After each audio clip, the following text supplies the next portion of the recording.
I would personally classify the Muslim Ummah into 4 categories. One, the lowest category is the person who is a namesake Muslim. He may not be aware of his deen. He is just a Muslim for namesake and may not be a practicing Muslim also. The second category is the person who is a practicing Muslim. He follows the deen, but he does not do research. He does not inquire much. He has no ability to check. The third category would be a student of knowledge who has gone to an Islamic university or done his bachelor's or master's or done PhD. And the highest categories are the scholars. These scholars who nearly have the acumen and they are mujtahid. So, but naturally the last 2 categories, 50 years back, I would agree that since they don't have knowledge and they don't have access and they cannot check, they should follow one particular madhab. I have no objection. But those who are students of knowledge and those who are scholars, but natural, if they find that one particular madhab, certain ruling, they feel is differing, they can check up with the authentic sources of Quran and Sunnah, they can refer to other scholars and choose which is the correct methodology. Today, since science and technology has advanced, media has advanced, today I would divide the Muslim Ummah into 6 categories.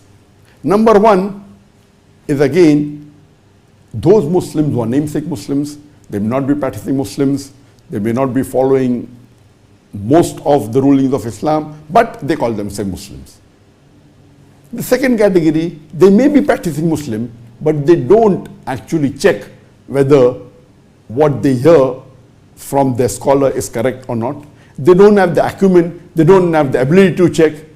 So these 2 groups, which are there, the lowest category, like before, I would advise them that since they don't have the ability, they don't have the resources, they don't have the knowledge to check, then they can just follow one particular madhab, and all these 4 madhab are alhamdulillah established and they are alhamdulillah great scholars. They can follow one madhab, I would say is right. But since science and technology is advanced, the media is advanced, the third category of Muslim are those Muslims who after hearing something, they would like to research. They would like to check that this particular fatwa given by this particular scholar, this particular madhab, is it following the Quran? Is it following the Sunnah? They may not have the knowledge to decipher right or wrong, but they can read and they can search on the internet. They go on the internet, they ask the people, and today everything is on a fingertip. So this category, the third category, may not be very knowledgeable, but since they have that urge to check up, they read other sources, they can go on the website, and very well, once they get the answers of 2 different scholars, they themselves can go in the Quran, check up, they can go Hadith. They may not have knowledge of the Quran, they may not have, but surely the basic logic they can use, and they would fall in the third category, like those Muslims who are practicing Muslim and who like checking up and they have access to checking. Then the third category would be, the fourth category, I would say the higher category. That means they are very well versed and very savvy with the internet. They are very savvy with the Islamic websites. They are very savvy with how to go and check on the net whether hadith is sahih or not. They have knowledge that if you go to sunnah.com, you can come to know hadith is sahih or not. You can go to Islam QA and you can check what the scholars say, and you can refer, you can go back to various websites, you can see the translation. These are more savvy and they have been doing for many years. So they know how to decipher to a certain level what is right, what is wrong. This would be the fourth category. The fifth category would be the student of knowledge. Student of knowledge, I refer to those people who have gone to universities and who have got a bachelor's degree or a master's degree or a PhD degree. Many people call them scholars. I call them a student of knowledge. They are not scholars, but they know the basics of fiqh, of usul fiqh, etc. And they are capable enough to decipher. So when they find that 2 scholars are differing, they can go to the evidence of both these scholars and check up for themselves which is correct, and they have that knowledge of at least deciphering that which dalil is more acceptable as per Quran and Sunnah. So this would be the fifth category, which I call a student of knowledge. And the last and the highest category are the scholars. They are really fuqahas.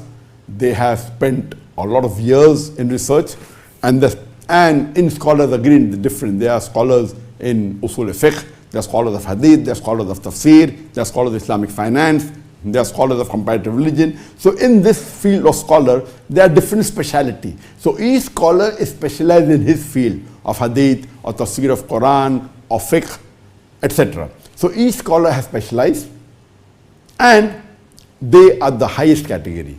So today, because science and technology is advanced, the first two categories were namesake Muslim and may not be practicing Muslim, may be practicing very little, or the second category who practices Islam but not interested in research, don't have the ability, don't really look at it. These first two categories, previously, maybe 50 years back, when science and technology was in advance, media was in advance, I would say that more than 75% of the Muslim Ummah would fall in the first two categories, and maybe less than 25% in the third or fourth category, student of knowledge or scholars.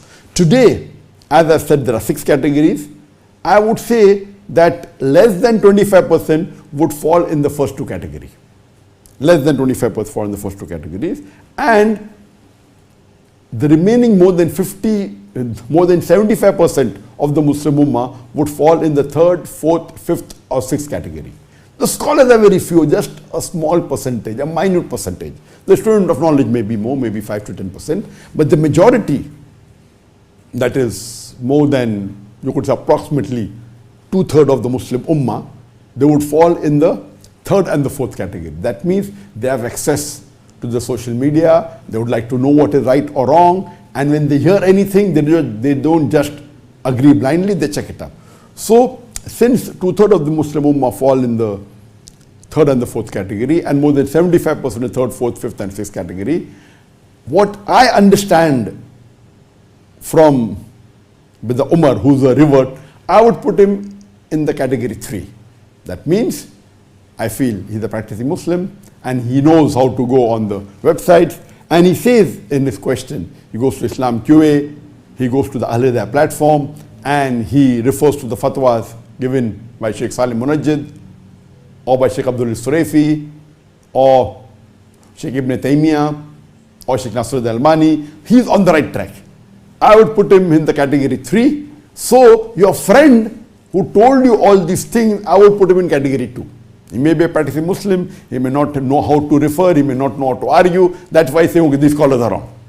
If he really knew, he would give references. Okay, this hadith of Sahih Bukhari says that there is a sunnah salah before you offer the Jummah prayers.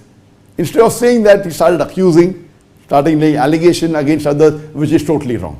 So brother Umar, you're on the right track, what you're doing, and as a Muslim Ummah as a whole, we have to respect all the 4 madhabs. We have to respect all the 4 Aimmas. They were great scholars, may Allah have mercy on them all. They were great fuqahas, and they have done a great deal of research and have helped the Ummah codified.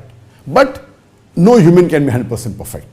If this happens, then what you do, you follow the verse of the Quran of Surah Nisa, chapter 4, verse number 59, Atiullah, Atiur Rasul, obey Allah and obey the messengers and those who have been charged with authority. All these 4 Aimmas surely come under the category of those who have been charged with authority. But the verse does not end there. It says if they differ, if these scholars like the 4 Imams, if they differ, go back to Allah and Rasul. So you as a layman may not have the ability to decipher who's right, who's wrong. But now, since technology is easy, you have the ability to know what the scholars have spoken about the differences. And believe me, all the 4 Aimmas were great scholars. More than 90% time they are saying the same thing. Or you would say 95% time they are saying the same. All of them say pray 5 times. All of them say that you have to give zakat. All of them say you have to fast. There may be difference in maybe 5% of the issues. So 90 to 95%, all these 4 Aimmas, they say the same things. So when there is difference in about 5% or less than 5% things, at that time is the question, who do you follow? So if you belong to the first 2 categories, who are not practicing Muslim, doesn't have knowledge of the deen, or the second category that who is a practicing Muslim but doesn't want to research, doesn't have the access, doesn't know how to do, then if he follows one particular madhab, whether the Hanafi madhab or the Maliki madhab or the Shafi madhab or the Hanbali madhab, no problem, because he doesn't know. But if you belong to the third, fourth, fifth or sixth category, or I would put you in the third category, you know that we have to respect all the four imams. They are great scholars, but when they differ, you have to find out which is right, and both cannot be right if they are contradicting. So at this time what you do, you refer to the other scholars like Sheikh Ibn Taymiyyah, like Nasruddin Albani, like Sheikh Salim Munajjid, like Sheikh Abdullah Thuraifi. You are right. Or Sheikh Hassan Dadu. All these are great scholars, and they too may differ. So this time you can see the evidence and analyze the evidence. Since you belong to the third category, you may not be that much well versed in analyzing. So what you have to do, you can go to other platforms like Al-Hidayah, like Islam Q&A, and see the evidence. And then you see that the other school which says the evidence is that strong.